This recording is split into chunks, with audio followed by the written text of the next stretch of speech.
Thank you very much for joining me today. My topic, sponsored by Tepe, is talking about sustainability in dentistry and why it matters. So the learning outcomes for today, at the end of the session, we hope the delegate would understand the concept of sustainability and why it's important within healthcare. We want to talk about the relationship between sustainability, planetary health, and personal health. And finally, for maybe the reason why you are all here today, and I hope this might be, is to understand ways the dental team can influence and improve environmental sustainability through changes to travel, energy use, biodiversity, procurement, and prevention. So what is sustainability? It means lots of things. Sometimes we talk about the sustainability of a healthcare system, and we mean financial sustainability. In fact, often sustainability, especially in previous years, had a financial perspective. But when I talk about sustainability, or when my colleagues in healthcare sustainability talk about sustainability, we're generally talking about meeting our own needs without compromising the ability of future generations to meet their own needs. And that's from the Brundtland Report 1987. Or we also talk about the 3 Ps: people, profit, and planet, with sustainability firmly in the middle. We need people's needs to be met, we need planet's needs to be met, and some people also talk about profit as part of that. This is more of a financial model, but the 3 Ps are commonly talked about. I also quite like the Doughnut approach from 2007 from Raworth, and he talks about a concept where you have a donut. You have an inner boundary, which is personal health, well-being, where a person needs water, they need food, they need education, they need peace, they need social equity. Some people with public health backgrounds, or maybe you can remember this from your undergraduate or certificate course, we talk about the social determinants of health. So the things in the middle are the things that affect us in our lives, in our work, and in our play. And then we have the second part of the donut, which is the planetary type health. So how polluted is our air? How much biodiversity have we lost? How much land are we converting away from nature and into man-made structure? How much water are we using? How much pollution are we making from a chemical point of view? How much acidification are we making? You can notice on the top of that bubble, I keep wanting to call it a bubble, it's a donut. You can notice on the top of that donut, you have climate change. Note that it's only one of what I can see there as 8 factors. And environmental factors are generally broken down into a lot more than just climate change. Climate change is perhaps our most urgent thing that we need to worry about because of a number of reasons, which we'll come to in a minute. But remember, if you're talking about a sustainable product, try not to just focus on climate change or carbon dioxide emissions, because if you compare one product with a particular carbon dioxide emissions and another product with carbon dioxide emissions, it may be that you quite easily find the product with lower carbon, and that's great, but you really do need to think about how it affects air pollution, biodiversity loss, chemical pollution, etc. Or we may just be radically reducing our carbon emissions but making things a lot worse in the planet in another area. This is a really interesting, although quite frightening, climate change calculator from MCC, which you can find online. They give us the amount of carbon emissions that we have got left, the amount of carbon budget that we've got left, and once we've spent that, we are sentencing the planet to either a 2-degree scenario or a 1.5-degree scenario. So you look at the first one and you think, oh, 2-degree scenario, wow, we've got just short of 25 years, 24 and 3/4 years carbon, that's fine. I'll be 74, absolutely fine. Nothing's going to really happen until then, you think. Then you move to the 1.5-degree scenario and you think, wow, that's only 6 3/4 years. And okay, so what does a 1.5-degree scenario mean? Well, you can look at this diagram here and you can read it yourself, but let me point to a few things. With a 1.5-degree a 1.5-degree temperature rise,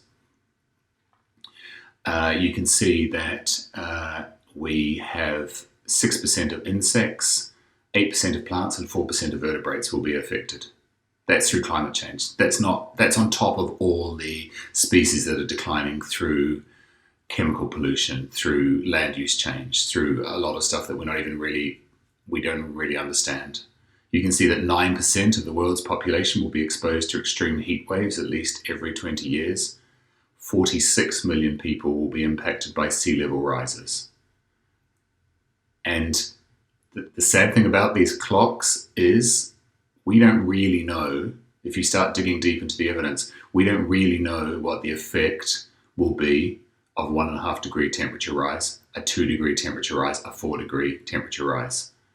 But if you want to start worrying about it a little bit more, look at where sea levels were when we had this amount of carbon dioxide in our atmosphere. They are significantly higher. And then if you think, oh, okay, so if the sea levels are that high, what would happen to my city?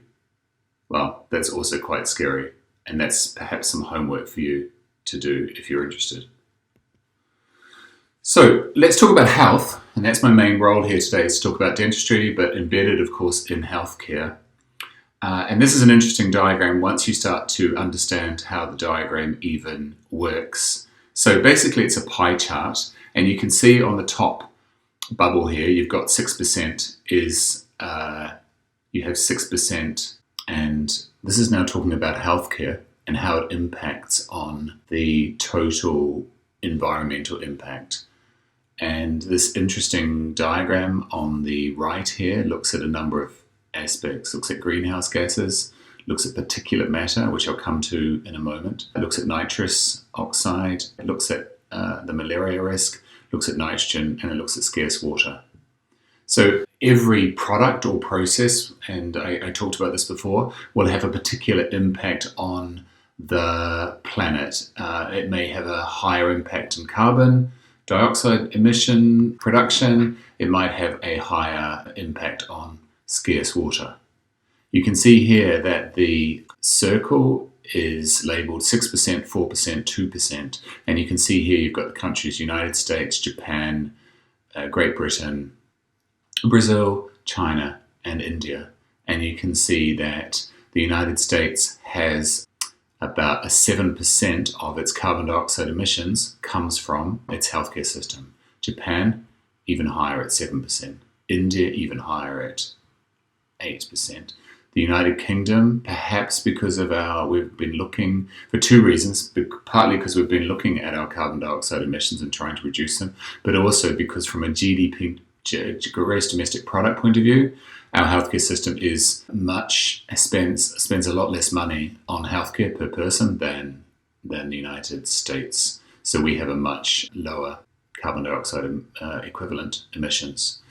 You can see here that particulate matter is also quite high and similar in some respects to the percentage that we get of the whole system of a country from the healthcare system. And I think you can see the rest. Similar from a nitrous oxide point of view, similar from a sulfur dioxide point of view. And why is it important? Well, damaging the planet also damages human health. And if you're an avid reader of the literature, you'll notice that there is more and more literature that starts talking about how does a particular product or a particular process damage human health, rather than how does a particular product or process damage the planet. So this article from the Lancet shows that climate change is going to cause another 250,000 deaths between 2030 and 2050. Biodiversity loss is going to affect fishing. A number of millions of people will be at risk of undernutrition. 40% of the world's population could be living in areas where they struggle to get water. And soil degradation is leading to a loss of 1 to 2 million hectares of agricultural land per annum. This will affect us. Coming and thinking more about today's lecture, which is today's presentation, which is about dentistry. This is from some work we did 6 or 7 years ago now in England, where we looked at where does the carbon emissions come from. And I'll apologize, I guess, because after saying and explaining to you that carbon is only one of the factors that we need to consider, when it comes to environmental care, we do need to, back then, 6 years ago, and still to this day, there's a lot of carbon footprinting done. And if that's just what you're interested in, carbon emissions, and it is important, that's useful. So some of these papers will concentrate on carbon, some of them will give you a more holistic environmental footprint. But for those who haven't seen this diagram before, you can see that about 60 odd percent of our carbon emissions came from travel. Quite a lot from patient travel, quite a lot from staff commuting. The other carbon emissions comes from procurement, the stuff that we buy, energy use at about 15%, and waste is quite low. That may be the way that we calculated it using slightly older environmental calculations. We've since realized that the way we deal with waste is a lot more influential on our footprint than we thought it might have been. So the breakdown really shown in a tabular format. You can see what is interesting here is that the nitrous oxide is about 1% of the carbon footprint emissions. That's because nitrous oxide, even though it's not used a huge amount, is a greenhouse gas that is also a carbon dioxide equivalent emission gas and is quite harmful to the environment. So when we did this, we came up with this quite nice table which really shows you the proportion of carbon footprint. And I often say to people in presentations like this, the actual quickest way of reducing our carbon emissions is to stop doing dental examinations. And of course the profession looks at me in shock and says, well, no, we can't. We can't stop doing examinations. But we could look at the likes of the NICE review in 2006, from memory, which suggests that examinations should be carried out based on a risk assessment of your patients. So some people need to be seen perhaps every 3 months, some people need to be seen every 12 months. But you can see the examination footprint is only 40 kilograms of carbon dioxide equivalent, but it accounts for 27% of our total carbon footprint just because we do so many of it.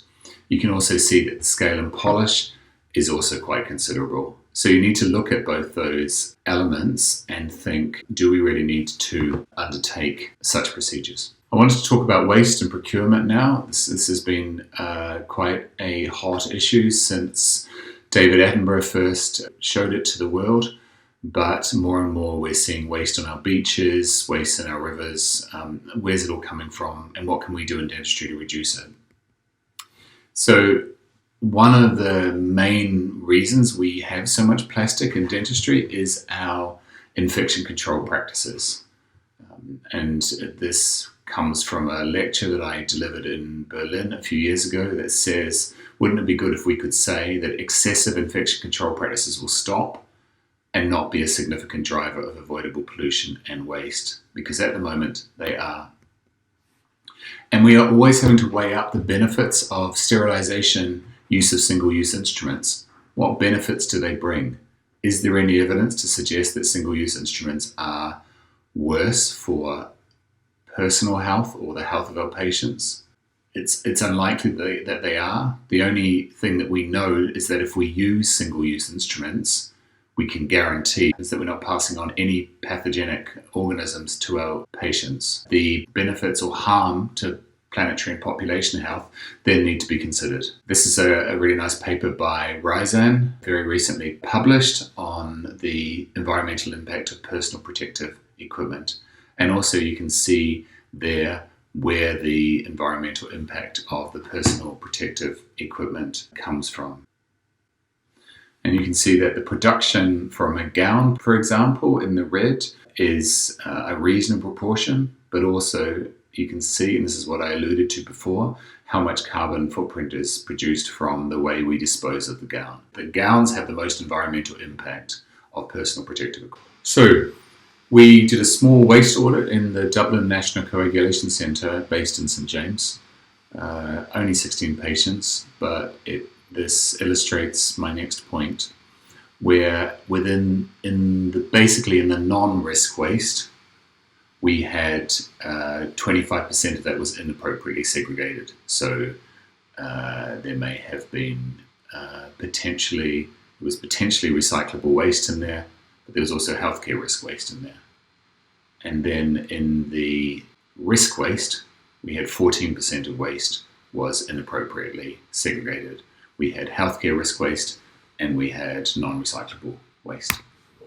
So what does your waste look like? Do you just have a yellow bin? I'm sure it's 2021, so you wouldn't just have a normal mixed waste bin. But let's say you have a yellow waste bin and just a normal waste bin, and that would be probably 95% of dental practices with maybe a little bit of recycling on the side. What does your inside of your bin look like?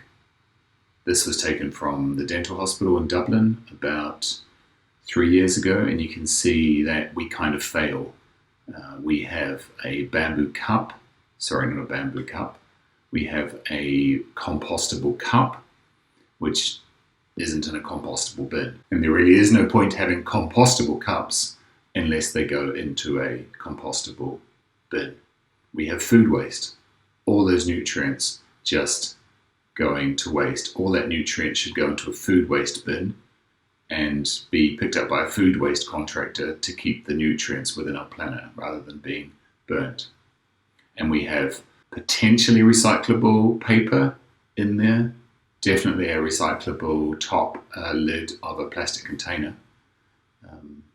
Check what's actually recyclable in your area, because it does differ, and ensure that you've got bins to keep the streams appropriate, because it really does save a significant amount of carbon emissions the way you manage this waste, because all this product needs to be made from virgin material grown in forests, etc., if we just throw it out or if we just burn it.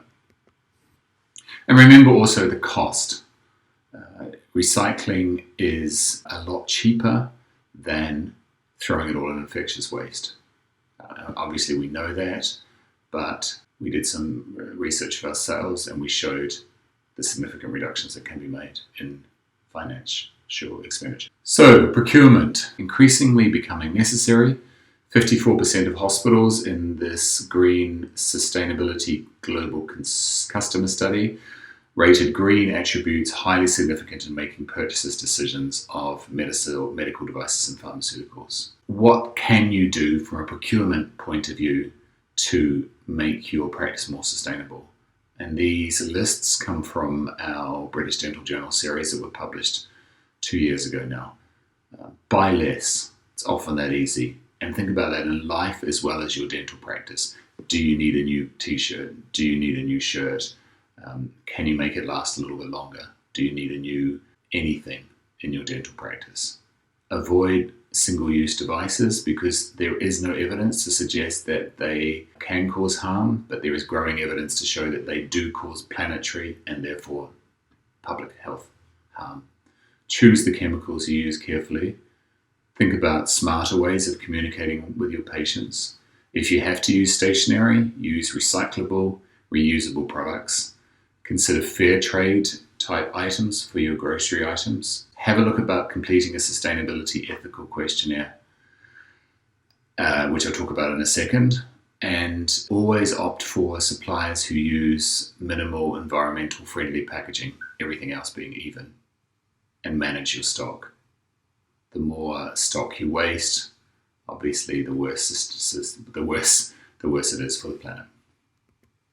And how can we tell if it's sustainable? Well, my colleague Eleni Pasteki-Klua and myself developed this questionnaire that we also published in the BDJ series, where we encourage people to consider the product that they buy. Now that might be, you might find that a huge part of your procurement is paper towels or bibs or the type of restorative material that you use quite often. Go through this questionnaire and go through these questions. Basically, is it recyclable? If not, can you try and find a product that is recyclable? Is its packaging recyclable? Would the company be prepared to manage the waste that they give you? And the answer to that is usually no. But if we make our manufacturers responsible for our packaging, they will reduce the packaging that they give you. So now I want to talk about prevention. We have a number of programs of prevention in dentistry. The biggest, of course, before I start on this, would be any program that reduces sugar, because without sugar, you're not going to get dental disease. But dentistry, predominantly, when we think about prevention, we think about fluorides. So thinking about the return of investment of oral health from a tool that Public Health England developed, you can see that the best value prevention is water fluoridation. Sending out toothbrushes, followed by a targeted fluoride program, followed by a supervised toothbrushing program. So how do you tell which of these prevention programs are better? Keeping in mind that the resources for these programs you can't change. Well, although you can consider using less product, etc. But the most environmentally friendly program, and we're looking at this at the moment, is probably water fluoridation, because there's no staff travel, there's no patient travel. The worst would be if you bring a person in for a fissure sealant or a fluoride varnish and you don't do anything else, because that has a high patient travel, and we've already shown how high patient travel is with the associated staff travel. So if you want to do a fissure sealant or fluoride varnish in practice, try and add it to another appointment. The community-based fissure sealant programs or the community-based fluoride varnish programs do better from a sustainability point of view, because they have low patient travel. The child is already at the school or nursery, and the staff travel proportionately to the number of children they see is quite moderate. So the best preventative programs are actually community programs or prevention programs that don't encourage further patient travel. We then looked at how sustainable a toothbrush might be. So how does a toothbrush fit into this mix? Well, we need to talk about, before we explore different toothbrushes, we need to think about the circular economy. So in an ideal situation, we use raw materials, but we use very few raw materials. We produce a product with the raw materials, then we distribute it, then we would consume it, we would use our toothbrush, then we would repair and we would reuse it. So, for example, an electric toothbrush wouldn't just be thrown away and a new one purchased. We would have a simple and easy way of repairing them. Perhaps the manufacturer could take responsibility for repairing them. We wouldn't throw away the whole handle, because that's a huge amount of waste. So we might just throw away, or we might recycle. Ideally, we would call the toothbrush head. We would send it away to a special recycling company which could melt it down, ensure that it was completely sterilized, and then we would use that product again to produce a new toothbrush. The problem being with toothbrushes is that, first of all, they're difficult to recycle. There's nervousness about recycling the heads because of the decontamination issues. So we end up struggling with the circular economy. So we could, and there's different options here, of course, isn't there? Let me talk about it. So let's talk about this from a prevention point of view. And the study that, there was 2 papers that were published. A study that Dr. Lyon and myself undertook and published last year, where we basically did a life cycle assessment of lots of different types of toothbrushes. So we looked at everything that happens from when the raw material is extracted to when the final product is disposed of. And this is talking about the types of toothbrush we analysed. So current practice is fairly standard: polypropylene injected molded into plastic handles. For the bamboo, we grew our bamboo we did our life cycle assuming that the bamboo was grown in China. The bioplastic handle we used a 96% cornstarch biopolymer. Notice that this still has some polypropylene in. For the bioplastic handle, we used a standard approach of mixing cornstarch-based biopolymer with 4% polypropylene, so it does have a little bit of plastic in it. And for our reusable aluminium handle, we cast the aluminium and anodized it into reusable handles. Before we talk about our results, I want to briefly touch on the disability adjusted life year, or the DALY. This item is, we calculate the item from the years lived with disability, illness or injury, plus the years of life lost, and that gives us a disability adjusted life year. So it's about how many years or disability adjusted life years you lose from particular, in this case, a particular product.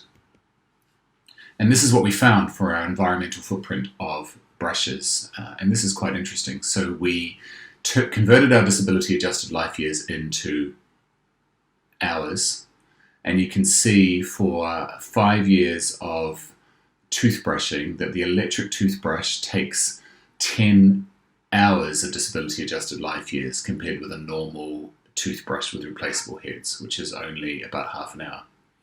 And this disability adjusted life year doesn't affect the person who buys the toothbrush. This is all about how the toothbrush is made, what it's made of, how that impacts on the planet, and ultimately then how that impacts on personal health.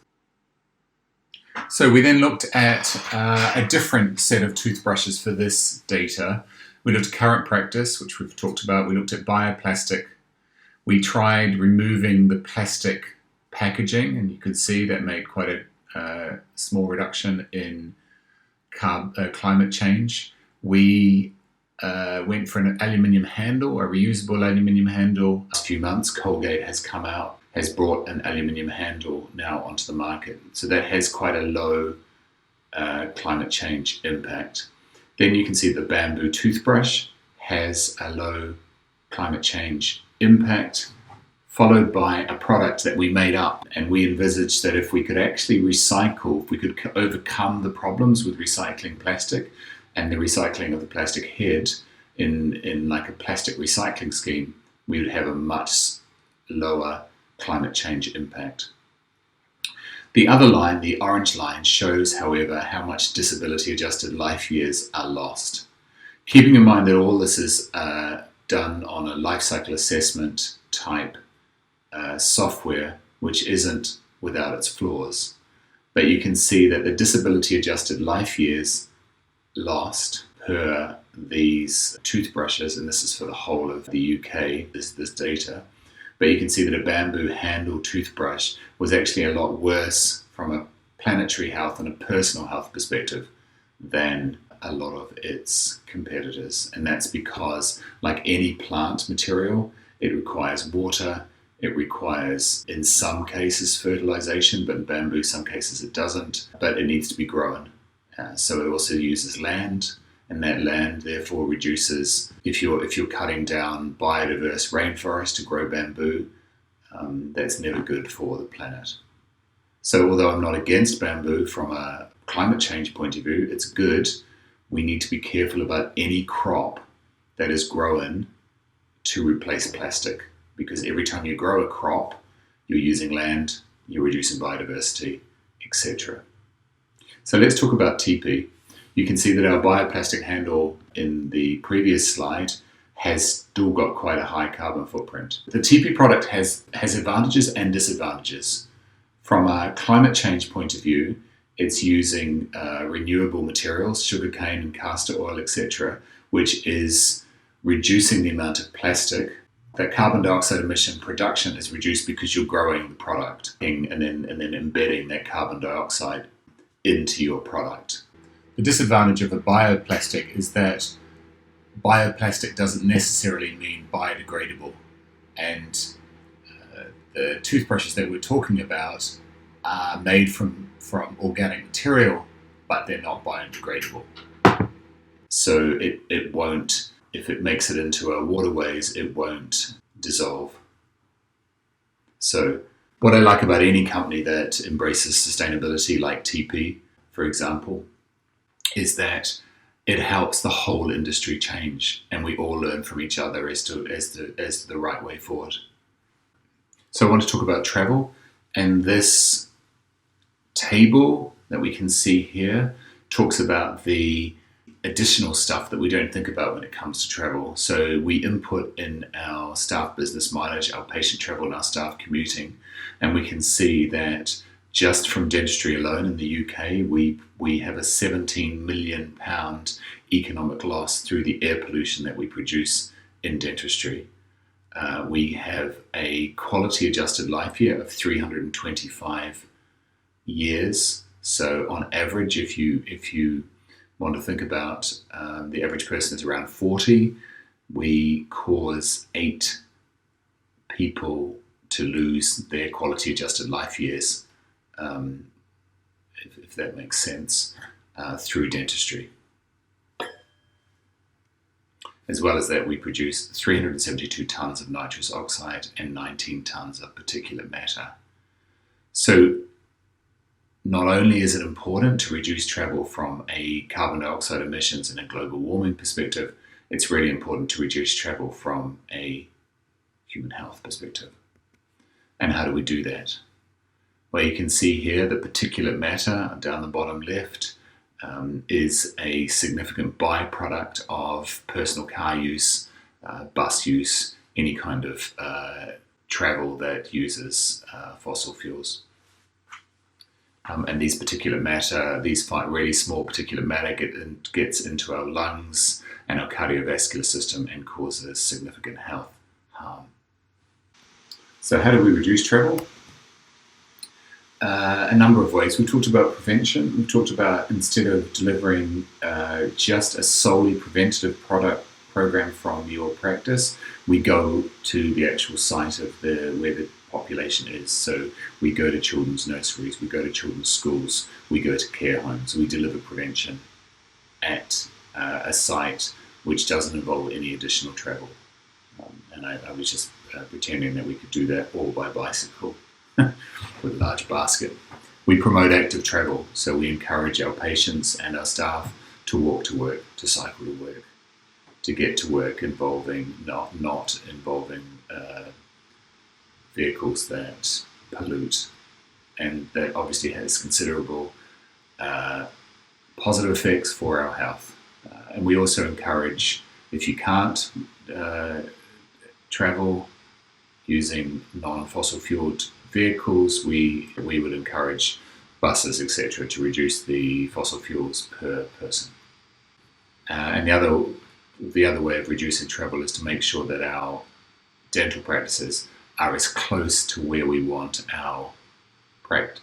close to our population base. So this is a paper that is shortly to be published in Cardiology in the Young, where we looked at a webinar and estimated how much environmental emissions would happen if 1,345 people travelled to a conference in the United States within the United States or from Europe, etc., versus being in a virtual conference, doing it from your home office via Zoom, for example.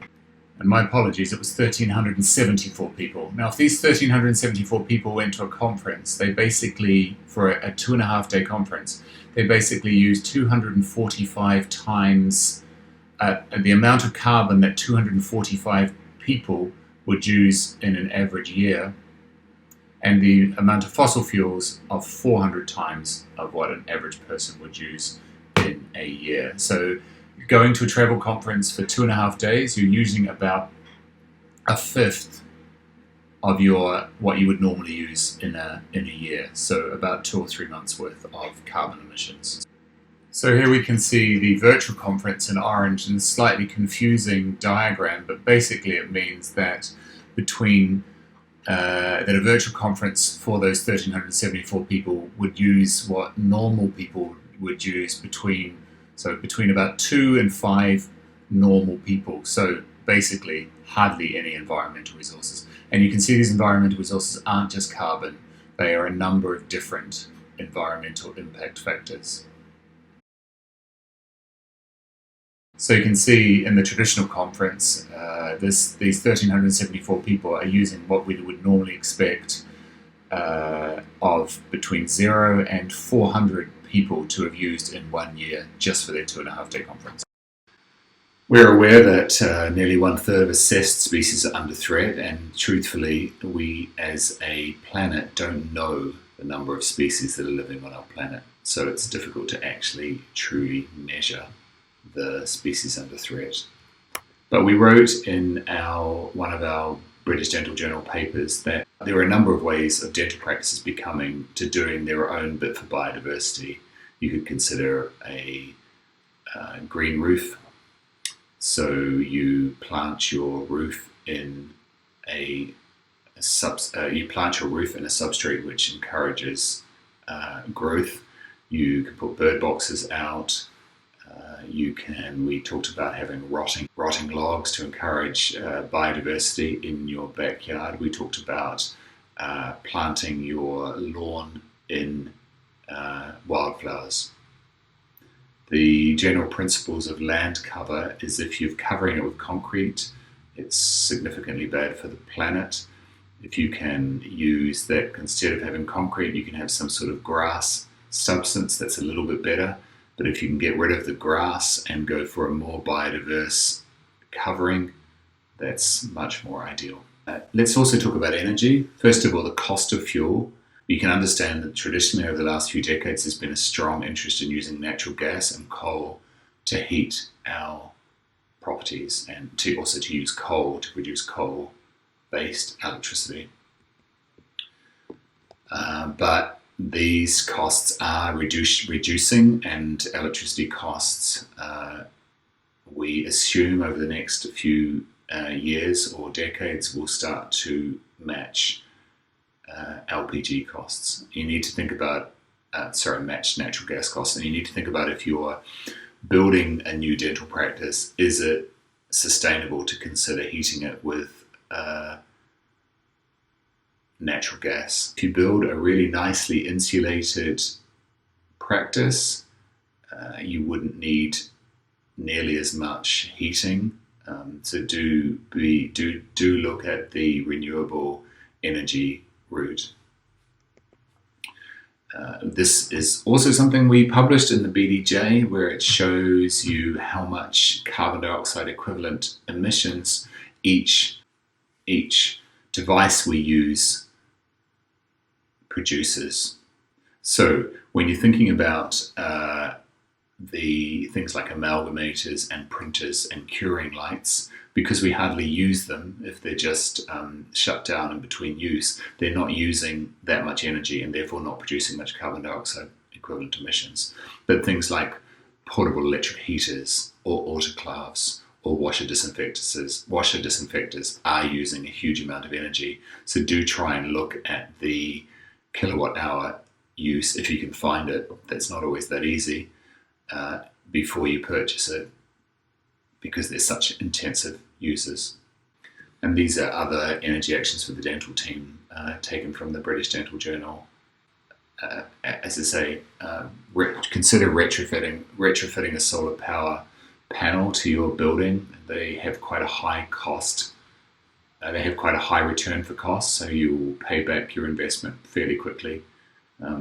But simple things like turning off appliances at night, making sure that that's part of your dental policy, that's part of your dental procedures, and concentrate on reducing high energy using. Then we looked at, in our publications, we looked at the overall policy, the overall structure of dentistry, and how it's important to look at the three different aspects. So this diagram here shows that we've got the external drivers, the policy, the leadership and the education, and the research. You can see we've covered, albeit quickly, some of these internal processes that are happening. But also, and we understand this, and you will have thought of this while I've been giving this presentation, is these things I'm talking about, how feasible are they? How effective are they? Would it be socially acceptable for us to do this? We need to think about the ethics of being sustainable and not being sustainable. And of course, we need to think about the cost. But just to conclude this presentation, I want to talk about the three drivers of policy, leadership and education, and research.